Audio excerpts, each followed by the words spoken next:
નર્મદા તટવાસી પરમહંસ પૂજ્ય સંત શ્રી માનસિંહભાઈ આજીવન શિક્ષક તરીકે જીવન જીવતા જીવનદીપ સંકોરીને સંતત્વ આત્મસાત કરી પરમહંસ અવસ્થાએ આજે તેઓ આપણી વચ્ચે સદેહે વિદ્યમાન છે. એ 21મી સદીના પ્રભાતની સદભાગી ઘટના છે.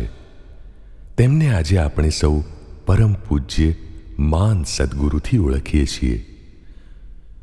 પરમ પૂજ્ય માન સદગુરુનો જન્મ સંવત 1987ના જેઠ સુદ દશમને બુધવાર તારીખ 10/6/1931ના રોજ ભરૂચ તાલુકાના દયાદરા ગામે થયો હતો. ધર્મપરાયણ પિતા ધર્મસિંહ અને સત્યનો પાઠ ભણાવનાર માતા સૂરજબા હતા. 1951માં તેમનું લગ્ન શ્રીમતી શાંતાબા સાથે થયું. શિક્ષક ધર્મને સાધના ધર્મ બનાવી પૂજ્ય માન ગુરુએ સંસારમાં જ રહી મહાકાળી માની સાધના કરવાનો નિર્ણય કર્યો. તેમણે તારીખ 24/8/1972ની સાંજે 7:30 વાગે માતાજી સમક્ષ પ્રતિજ્ઞા લીધી, ધારેલા ધ્યેયને પહોંચીને જ જંપીશ યા મરીશ.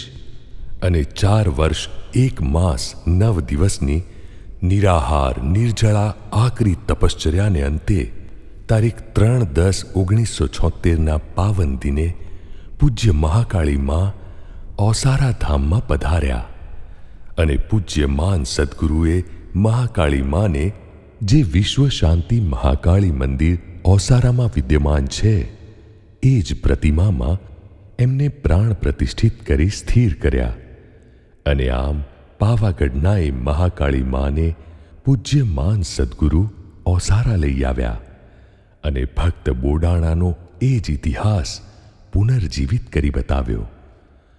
ઓસારાના મહાકાળી માના આ પ્રતિષ્ઠાનને પૂજ્ય માન સદગુરુની આ તપશ્ચર્યાએ જ યથાર્થ શક્તિપીઠ બનાવી છે, જેની કૃપા, તપશ્ચર્યા અને ઐશ્વર્યની પ્રતીતિ આજે ગુજરાત અને ગુજરાત બહારના લાખો ભક્તોને અવિરત થતી જ રહે છે. પૂજ્ય માતાજીના આગમન અને પ્રાણ પ્રતિષ્ઠા સાથે જ એક વિશ્વ શાંતિ અખંડ જ્યોતનું પણ મંદિરમાં પ્રસ્થાપન કરવામાં આવ્યું છે, જે આજે પણ પ્રદીપ્ત છે. પૂજ્ય માન સદગુરુની પૂજ્ય મહાકાળી માને અવિરત પ્રાર્થના રહી છે, जब तक ये दीप जलता रहेगा तब तक विश्व युद्ध कभी न होगा. અને 1976 પછી વિશ્વમાં એવી કારમી કટોકટી અને કપરી ઘટનાઓ ઘટી હોવા છતાંય આજ દિન સુધી ત્રીજું વિશ્વયુદ્ધ થયું નથી. ભરૂચથી નેશનલ હાઈવે નંબર 8 તરફ આશરે 14 કિલોમીટરના અંતરે વિશ્વ શાંતિ મહાકાળી મંદિર ઓસારા અને ભરૂચથી જંબુસર રોડ ઉપર આશરે 17 કિલોમીટરના અંતરે દયાદરા ખાતે પૂખી નદીના કિનારે પૂજ્ય બાબરવીરનું મંદિર આવેલ છે. આ બંને મંદિરો પરમ પૂજ્ય માન સદગુરુની સાધના થકી નિર્માણ પામેલી તપોભૂમિ છે. તેઓ જ આ બંને મંદિરોના મૂળ સ્થાપક છે.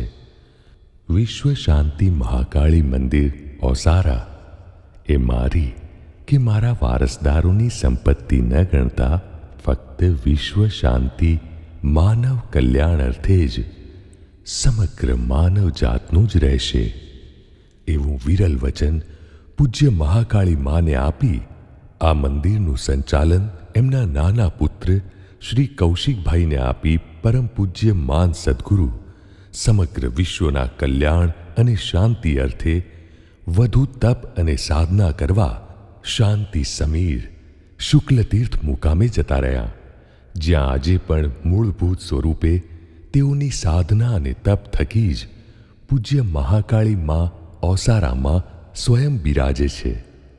જે શ્રદ્ધાળુઓ માટે મા મહાકાળીની શક્તિ સ્વરૂપાની આરાધના કરવા માટે એક આસ્થા, શ્રદ્ધા અને વિશ્વાસનું સ્થળ છે. પરમ પૂજ્ય માન સદગુરુએ પોતાની સાધના દરમિયાન જ પૂજ્ય મહાકાળી માતાજીની સ્તુતિ માન પુષ્પ કુમકુમ બાવની અને કુમકુમ છૂંદણા રૂપી ગરબાઓની સ્વયંભૂ રચના કરી છે. અત્રે રજૂ કરવામાં આવતી આ ગરબા કૃતિઓ એ આરાધનાના મંત્રો છે. આ સંગીત સભર લયબદ્ધ સર્જનને ગુજરાતનો સમાજ માત્ર આવકાર જ આપશે એમ નહીં, પણ પૂરી ભક્તિ અને નિષ્ઠાથી માણશે, ધારણ કરશે.